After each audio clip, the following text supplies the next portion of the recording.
Ma belle-mère, qui me contrôle, a convaincu son petit-fils de 9 ans de m'enfermer dans un placard sombre pour rire. Quand mon mari a refusé d'intervenir, j'ai fini par appeler la police. Ma relation avec la famille de mon mari a toujours été tendue, surtout avec sa mère. Voici un peu de contexte, mon mari, Jake, est l'un de 3 enfants. Malgré une sœur aînée, il a toujours été le préféré. Ma belle-mère, Linda, présente un comportement narcissique classique. Elle exigeait souvent des cadeaux pour les anniversaires de Jake et de sa sœur, prétendant qu'il lui devait tout. Jake a partagé d'innombrables histoires sur la façon dont, pendant son enfance, sa mère s'appropriait chacune de ses réussites. Quand j'ai commencé à sortir avec Jake et à visiter sa famille, Linda était exceptionnellement gentille, mais son attitude s'est détériorée à mesure que notre relation devenait plus sérieuse. Au fil des ans, ses pitreries ont empiré, atteignant leur apogée lorsque nous avons décidé de nous marier il y a 5 ans. L'ingérence de Linda a transformé la planification du mariage en un cauchemar. Heureusement, Jake et moi avions décidé de tout financer nous-mêmes pour éviter l'ingérence des membres de la famille. Lorsque Linda a essayé de changer le lieu et l'organisation de notre mariage, j'ai poliment refusé. Elle s'est plainte à Jake, qui a essayé de négocier avec moi, mais je suis restée ferme. Pour notre mariage, je voulais une cérémonie décontractée, amusante et non religieuse, avec une cortège nuptiale diversifiée et un schéma de couleurs flexible. Ma seule demande à Linda et à mes demoiselles d'honneur était de choisir des robes dans la palette de couleurs et de me les montrer avant de les acheter.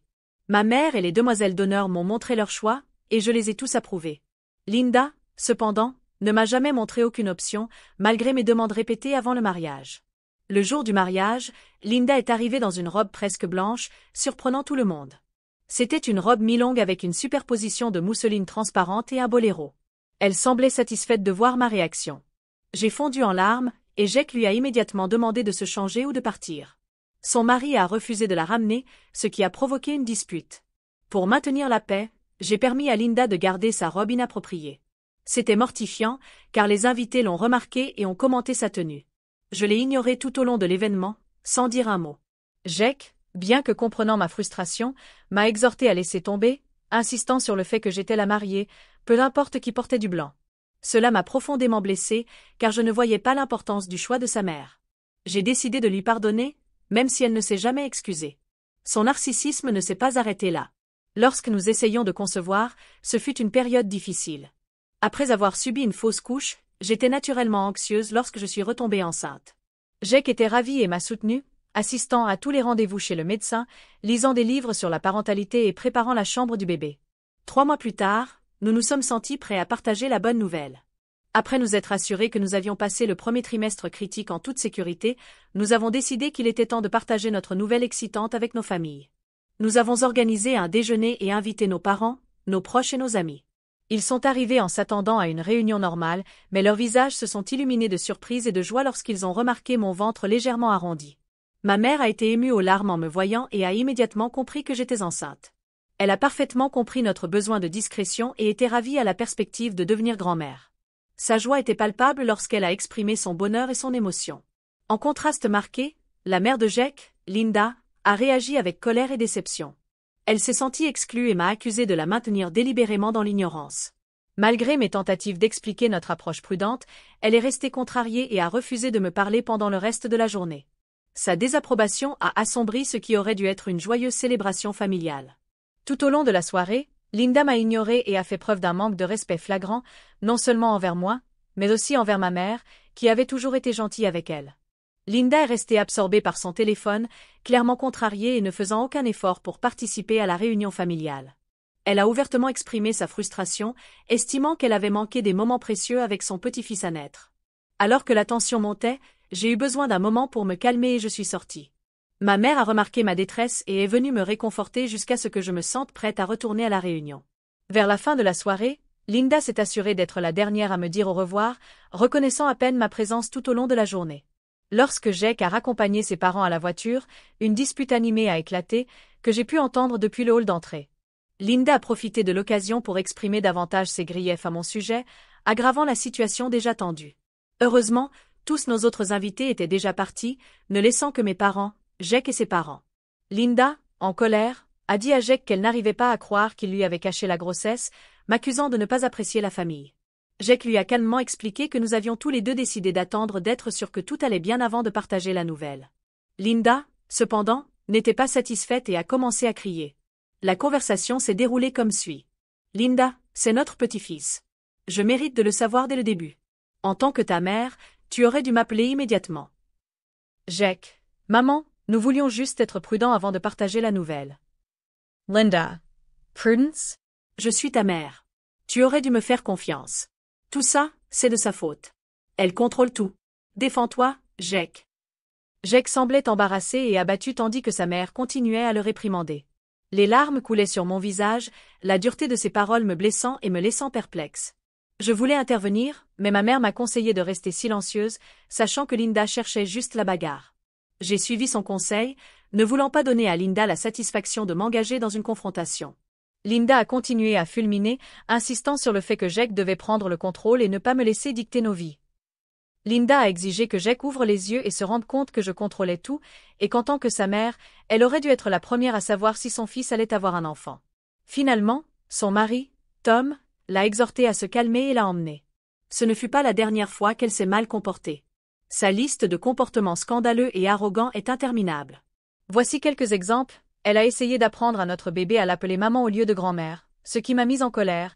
Elle suppliait qu'on la laisse garder notre fils, puis s'assurait que tout le monde sache à quel point nous dépendions d'elle. Lorsque j'ai eu des problèmes de santé après la grossesse, elle m'a dit que je devais être une meilleure mère et que je devais me ressaisir. En raison de ces incidents et de beaucoup d'autres, ma relation avec Linda n'a jamais été bonne, mais j'ai continué à la tolérer pour le bien de Jake. Récemment, Linda et Tom ont emménagé dans une nouvelle maison et n'arrêtaient pas de nous inviter à la visiter. Nous étions occupés, donc nous n'avons pas pu y aller immédiatement. Jake voulait que j'y aille seule avec notre fille, Emily, mais j'hésitais. Il a insisté pour que j'y aille pour que sa mère cesse de l'appeler pour qu'il visite la nouvelle maison. À contre-cœur, j'ai accepté d'y aller pendant le week-end. Emily avait la fête d'anniversaire d'une amie ce week-end-là, alors je l'ai laissée et j'ai demandé à ma mère de la récupérer, car Emily adore passer du temps avec ses grands-parents. C'était un vendredi après-midi ensoleillé lorsque je suis allée visiter la nouvelle maison de mes beaux-parents. La propriété était vaste, et il semblait que Tom avait beaucoup dépensé pour elle pour sa retraite. La maison était immense, avec un mélange de style moderne et classique. Le jardin était magnifique, avec beaucoup de verdure et de fleurs parfumées. Quand je suis arrivée et que j'ai sonné à la porte, Linda a ouvert. Au début, elle semblait excitée, mais son expression a changé quand elle a vu que j'étais seule. Elle a demandé où étaient Jake et Emily. Je lui ai expliqué que Jake avait un rendez-vous et qu'Emily était à la fête d'anniversaire d'une amie. Cela l'a contrariée, et elle a commencé à se plaindre de notre égoïsme à ne pas trouver le temps de lui rendre visite. J'ai maladroitement changé de sujet, exprimant mon intérêt à voir la nouvelle maison. Elle a souri tristement, mais m'a invité à entrer. L'intérieur était tout aussi impressionnant, avec de hauts plafonds et une décoration de bon goût. Ma belle-sœur, Karen, et son fils de 9 ans, Jake, étaient également là. Je les ai salués chaleureusement, mais Karen, comme sa mère, ne semblait jamais m'apprécier. Que ce soit dû à un problème personnel ou simplement pour faire plaisir à sa mère, elle interagissait rarement avec moi. Linda m'a informé que Tom était sorti avec des amis, alors elle avait invité Karen et Jake à passer un bon moment. J'ai acquiescé poliment et j'ai essayé d'entamer une conversation avec Jake à propos de l'école. Pendant que nous parlions de l'école, Linda a brusquement changé de sujet pour parler de ses récents achats de vêtements, mentionnant qu'elle voulait mon avis sur sa nouvelle garde-robe. Cela m'a surprise, car elle ne m'avait jamais demandé mon avis auparavant. Cachant ma surprise, j'ai répondu poliment, m'offrant à l'aider. Malgré notre histoire, j'ai décidé de voir cela comme une occasion positive de créer un lien par quelque chose d'aussi simple que la mode. Linda a semblé ravie et m'a conduite vers ce qu'elle appelait fièrement sa plus grande fierté, un dressing nouvellement construit. En approchant de l'impressionnante exposition de vêtements, de chaussures et d'accessoires, je n'ai pas pu m'empêcher d'admirer la collection luxueuse qu'elle avait accumulée. Pendant que j'appréciais les vêtements, Linda a commencé à me montrer avec enthousiasme différentes pièces, me demandant mon avis sur les couleurs, les styles et les accessoires. C'était un peu surréaliste, étant donné notre histoire compliquée, mais j'ai fait de mon mieux pour être utile et offrir des suggestions réfléchies. Puis Linda m'a encouragée à jeter un coup d'œil à son placard et m'a dit qu'elle reviendrait tout de suite. J'ai acquiescé et je regardais ses nouveaux vêtements quand j'ai entendu des pas courir derrière moi. Avant même que je puisse regarder en arrière, avec un rire malicieux, le fils de Karen, Jake, m'a poussé, me faisant trébucher à l'intérieur du placard. Il a rapidement verrouillé la porte derrière moi. Je suis tombée face contre terre dans le placard, la tête et les dents douloureuses à cause de l'impact. Au début, je n'ai pas pu comprendre ce qui venait de se passer. Le choc initial a cédé la place à une sensation d'enfermement et de panique lorsque j'ai réalisé que Jake avait éteint l'interrupteur de la lumière, qui était à l'extérieur de la porte du placard, et m'avait enfermée. J'étais plongée dans l'obscurité et je me sentais claustrophobe, choquée et terrifiée. J'ai commencé à frapper à la porte du placard, appelant désespérément Linda et Karen à l'aide. Cependant, mes supplications semblaient tomber dans l'oreille d'un sourd, ou peut-être ignorait-elle commodément ma détresse. J'ai cherché à tâtons mon téléphone, allumant précipitamment la lampe de poche. L'anxiété m'a envahi lorsque j'ai réalisé que la batterie était faible, ce qui m'inquiétait que le téléphone s'éteigne avant que je puisse m'échapper du placard. Vous voyez, j'ai une peur irrationnelle du noir depuis que je suis enfant. Je me suis enfermée par erreur dans le placard de ma grand-mère en jouant à cache-cache, et ma grand-mère, qui avait des problèmes d'audition en raison de son âge, a mis une heure atroce à me trouver coincée dans le placard, en pleurs et en hurlant. La pure terreur de ce moment a persisté, me laissant avec une peur irrationnelle qui surgissait chaque fois que je me retrouvais plongée dans l'obscurité. J'ai continuellement essayé de contacter Linda et Karen pour demander de l'aide. Malheureusement, mes appels sont restés sans réponse, et un sentiment croissant d'isolement s'est emparé de moi. J'étais confuse quant à la raison pour laquelle elles ne répondaient pas à mes appels, même si je pouvais les entendre rire aux éclats en bas. Dans un dernier effort, j'ai décidé de composer désespérément le numéro de Jack. Après quelques sonneries, il a répondu avec indifférence. Avec désespoir dans la voix, je lui ai expliqué la terrible situation. « Jack, grâce à Dieu tu réponds. Il s'est passé quelque chose de terrible et j'ai besoin de ton aide, ai-je dit. » Jack, apparemment impassible, a demandé ce qui se passait. J'ai procédé à lui raconter l'incident. « Ton neveu vient de me pousser et de m'enfermer dans le placard chez ta mère. Il a éteint les lumières. J'ai frappé à la porte, mais personne n'est venu me secourir. Tu sais à quel point les espaces sombres me font peur. » Jack, avec peu de sympathie, a répliqué « Tu m'appelles sérieusement au milieu de mon travail pour ça? Ce n'est même pas une urgence. Appelle ma mère, elle est à la maison, au lieu de m'appeler moi. » Frustré, j'ai répondu que j'avais effectivement appelé sa mère et sa sœur à plusieurs reprises, mais qu'elles ne répondaient pas. Je lui ai expliqué que je n'avais pas beaucoup de batterie dans mon téléphone pour commencer, et qu'allumer la lampe de poche du téléphone épuisait également la batterie plus rapidement. Je l'ai supplié de venir m'aider, car il savait à quel point le noir me faisait peur. Je lui en avais longuement parlé. Jack, insensible à ce que je venais de lui dire, a déclaré « Enfermé dans un placard? Sérieusement? Non, je ne peux pas venir, je suis occupé en ce moment. Alors trouve quelqu'un qui peut t'aider. » À mon grand désarroi, il a rejeté avec indifférence mes supplications continues à l'aide et a brusquement raccroché. Je suis resté abasourdi par sa réaction. La panique croissante que je ressentais m'a poussé à continuer à frapper à la porte du placard, appelant désespérément Linda et Karen. Mais leurs téléphones sont restés obstinément silencieux. Me sentant piégée et impuissante, j'ai décidé d'appeler mon beau-père, Tom, car il était la seule personne qu'il me restait à contacter. Je savais qu'il était sorti avec des amis, mais je n'avais personne d'autre vers qui me tourner. Le téléphone a sonné, et j'ai retenu mon souffle, espérant qu'il réponde. Il a répondu, et nerveusement je lui ai expliqué la situation, révélant que Jack m'avait enfermé dans le placard et que, malgré mes tentatives de contacter les autres, personne ne répondait. Il m'a immédiatement assuré qu'il rentrerait à la maison le plus tôt possible, surpris que Linda et Karen ne m'aient pas entendu pendant tout ce temps. Après ce qui a semblé une éternité, j'ai entendu des voix à l'extérieur. J'ai reconnu Tom criant quelque chose, et il semblait dire à quelqu'un d'ouvrir la porte du placard. Mon anxiété a commencé à diminuer en réalisant que l'aide était enfin en chemin. La porte s'est ouverte dans un grincement, et j'ai plissé les yeux face à la lumière soudaine. Linda et Tom étaient là, avec un mélange d'inquiétude et de frustration sur leurs visages.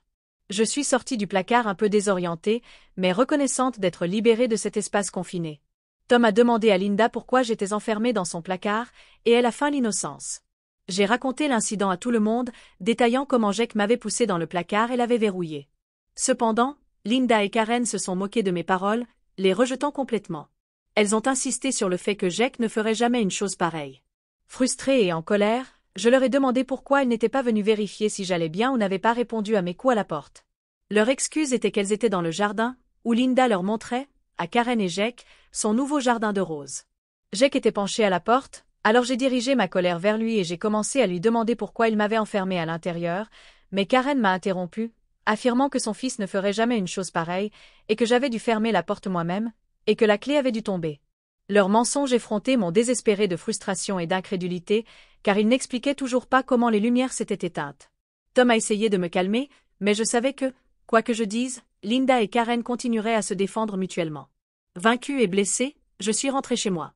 J'ai appelé ma mère en chemin, m'excusant de ne pas pouvoir aller chercher Emily ce soir-là et lui disant qu'elle devrait peut-être passer la nuit chez elle. Je tremblais à cause du choc, et ma mère savait que quelque chose n'allait pas, mais je n'avais pas l'énergie de lui raconter à ce moment-là ce qui venait de se passer. Je suis arrivée à la maison et j'ai attendu que mon mari revienne pour pouvoir lui reprocher ce que sa famille m'avait fait. Cependant, à ma grande surprise, lorsque je lui ai raconté l'incident pendant le dîner, il m'a réprimandé pour avoir réagi de manière excessive et m'a accusé d'être infantile. Il a insisté sur le fait que c'était une accusation ridicule contre sa famille. Il a refusé de croire que son neveu aurait pu m'enfermer dans le placard et que sa mère et sa sœur auraient refusé de m'aider sciemment. Il a continué à justifier leurs actes en disant qu'ils n'étaient pas à ma entière disposition et que je devais être plus compréhensive envers tout le monde. Me manipulant. J'ai commencé à douter de moi-même. Dans un effort pour éviter davantage de conflits, j'ai choisi de ne plus discuter avec lui. Je me suis retirée dans ma chambre, enveloppée dans une profonde solitude, luttant pour comprendre ce qui s'était passé. Le poids de l'incident m'oppressait la poitrine, et le sentiment d'être rejetée et incomprise par mon mari persistait. Je savais que ce qui m'était arrivé n'était pas une simple blague. C'était intentionnel, calculé et profondément humiliant. Presque tout le monde savait que j'avais peur du noir. Le lendemain, alors que j'étais à la maison à gérer les séquelles émotionnelles de l'incident de la veille, j'ai reçu un lien TikTok de ma cousine. Elle m'a demandé si c'était moi dans la vidéo. En ouvrant le lien, j'ai été horrifiée de constater que mon neveu Jake avait filmé tout l'incident et l'avait publié sans vergogne pour ses abonnés sur TikTok. Il racontait clairement à ses abonnés comment il voulait me faire une blague et que m'enfermer dans le placard sombre était le plan parfait. Il a caché la caméra dans un coin et a ensuite couru pour me pousser à l'intérieur. Le sang m'a bouilli de colère, voir son rire était scandaleux. J'ai partagé la vidéo dans notre groupe de discussion familiale, exigeant que tout le monde s'excuse auprès de moi, car j'avais des preuves. J'ai aussi écrit à Karen, insistant pour qu'elle fasse supprimer la vidéo par Jake immédiatement. Au lieu de reconnaître la gravité de la situation, Linda l'a minimisée et a dit que c'était très drôle à regarder. Elle a affirmé qu'elle n'avait rien vu de plus drôle et l'a excusée en disant que les garçons restent des garçons. Karen s'est jointe à elle, insistant sur le fait que je ne devais pas m'embêter avec la vidéo et que je devais laisser tomber, arguant que Jake m'avait fait une blague inoffensive. Je les ai avertis que si Jake ne retirait pas la vidéo, je prendrais des mesures légales. Linda a répondu que j'exagérais, que je devais me détendre et apprendre à faire partie de la famille. Fatiguée de leur manque d'empathie, j'ai décidé de prendre les choses en main et de leur donner à tous une leçon. J'ai immédiatement appelé la police et leur ai fourni les preuves de l'incident. Reconnaissant la gravité de la situation, ils ont accepté de rendre visite à Karen pour lui demander pourquoi son fils de 9 ans avait un compte TikTok et publiait ce genre de vidéos de farce. Plus tard, Karen m'a appelé en colère, me demandant si j'avais sérieusement l'audace de porter plainte contre elle. Je lui ai dit que oui, et que j'étais prête à porter cela devant les tribunaux. Elle a commencé à me crier dessus encore plus fort, mais je lui ai rapidement dit que j'enregistrais la conversation et que je serais ravie de la remettre à mon avocat. Elle s'est immédiatement tue. Ai-je tort de donner une leçon à la famille de mon mari pour m'avoir enfermée dans un placard pendant plus d'1 heure? Mise à jour 1. En quelques heures seulement, j'ai reçu des milliers de commentaires, et je suis heureuse de voir que la plupart d'entre vous comprennent pourquoi j'ai décidé d'impliquer la police. J'ai reçu de multiples appels de mes beaux-parents, me demandant de retirer ma déclaration à la police. Aucune affaire officielle n'a encore été déposée, car mon neveu est encore un enfant, donc la police enquête pour évaluer et déterminer la ligne de conduite appropriée. Mon mari, qui n'avait aucune idée de cela, a explosé lorsqu'il est rentré du travail. Il avait essayé de m'appeler pendant la journée, mais j'avais été occupée avec la police. Lorsqu'il est revenu, je savais que nous allions avoir cette conversation. Jake est convaincu que ce que j'ai fait a totalement détruit la famille, et il dit que je ne devrais pas être aussi infantile au point de réagir de manière excessive à des choses aussi inoffensives. Il continue de croire que Jake n'est qu'un enfant et qu'il ne devrait pas être puni pour cela. J'ai parlé à mes parents et à ma sœur à ce sujet. Ma famille est au courant de ma phobie des espaces sombres, et ils sont choqués que personne ne soit venu à mon secours, et plus important encore, que mon mari ne me défende pas. Mon père a parlé sérieusement à Jake, lui disant que s'il l'avait appelé pour lui demander de l'aide pendant que j'étais coincée dans le placard sombre, alors il aurait dû être de sa responsabilité de venir m'aider ou d'appeler immédiatement ses parents pour qu'ils me sortent de là. Le fait qu'il n'ait fait ni l'un ni l'autre ne me semble pas correct, ni à moi ni à ma famille. Les commentaires de tous m'ont fait réaliser que l'attitude dédaigneuse de mon mari et de sa famille est ancienne, et que j'y étais aveugle. Je continuerai à vous informer lorsqu'il y aura d'autres nouvelles. Mise à jour 2. Une semaine s'est écoulée depuis ma dernière mise à jour, et il y a eu un développement important. Le mari de ma belle-sœur, Victor, qui était en déplacement, est récemment rentré et a appris ce qui s'était passé entre Jake et moi. Il a complètement perdu son sang-froid et a exigé que mon neveu retire immédiatement la vidéo et me présente des excuses personnelles. Lorsque Karen a essayé de défendre les actions de son fils, Victor a menacé de renvoyer Jake s'il manquait de respect aux autres de cette façon à nouveau. Tout cela m'a été raconté par Victor lorsqu'il m'a rendu visite. J'ai accepté de le rencontrer dans l'espoir d'aller au fond de cet incident. Victor est venu chez nous avec Jake, qui semblait repenti, comme s'il avait été réprimandé tout le temps. Victor l'a regardé sévèrement. Dès que nous nous sommes assis pour parler, Jack a commencé à s'excuser immédiatement auprès de moi. Puis il a commencé à expliquer que, même s'il m'avait poussé dans le placard, ce n'était pas entièrement de sa faute. Je l'ai regardé avec curiosité, et Victor aussi. Jack a continué en révélant qu'il avait parlé à Linda de son compte TikTok et lui avait envoyé plusieurs vidéos de farces que ses amis faisaient à d'autres. Linda a commencé à suggérer que ce serait une bonne idée d'essayer cela sur quelqu'un dans la vraie vie. Jack lui a dit qu'il ne pensait pas que ce soit une bonne idée d'essayer cela sur des membres de la famille, mais Linda l'a encouragé, disant que comme je n'étais pas techniquement de sa famille, puisque je n'étais que mariée à Jack, cela signifiait qu'il pouvait certainement me faire ces farces sans se sentir coupable. J'ai été choquée d'entendre cela. Victor a demandé à Jack s'il mentait et essayait de se soustraire à ses responsabilités, car c'était une accusation très grave. Jack s'est mis à pleurer, nous disant que nous pouvions vérifier son téléphone, où Linda et lui en avaient parlé. Il nous a montré les discussions, et je me suis sentie horrifiée et dégoûtée. Que quelqu'un de son âge incite un enfant à commettre de tels actes simplement parce qu'elle ne m'aimait pas était vraiment épouvantable. Après en avoir assez entendu, j'ai rapidement sauvegardé ces captures d'écran sur mon téléphone et j'ai fortement conseillé à Jack de ne pas suivre ses suggestions, soulignant que c'était mal. Jack a acquiescé solennellement. Victor, tout aussi surpris, a exprimé sa consternation, affirmant à quel point c'était répugnant et lui faisant reconsidérer la possibilité de permettre à son fils d'être près de Linda. Naturellement, j'ai acquiescé pendant qu'il continuait à exprimer ses regrets de ne pas avoir été présent pour empêcher les actions de Jack ce jour-là. Il m'a exhorté à ne pas donner suite à l'affaire et à retirer ma déclaration à la police, puisque Jack avait dit la vérité. Il était clair que Victor craignait l'impact que cela aurait sur la vie de son fils. Je leur ai assuré que je discuterais de la question avec mon avocat et la police à condition que Jack ne remette jamais la vidéo en ligne et ne conserve aucune copie de celle-ci. Jack m'a assuré qu'il avait bien supprimé la vidéo et qu'il n'en avait aucune copie. Depuis cette conversation avec Victor et Jack, j'ai commencé à remettre en question toute ma relation avec Linda. Il est maintenant assez clair qu'elle était derrière l'attaque et qu'elle a encouragé un enfant à faire son sale boulot pour qu'elle puisse s'en tirer.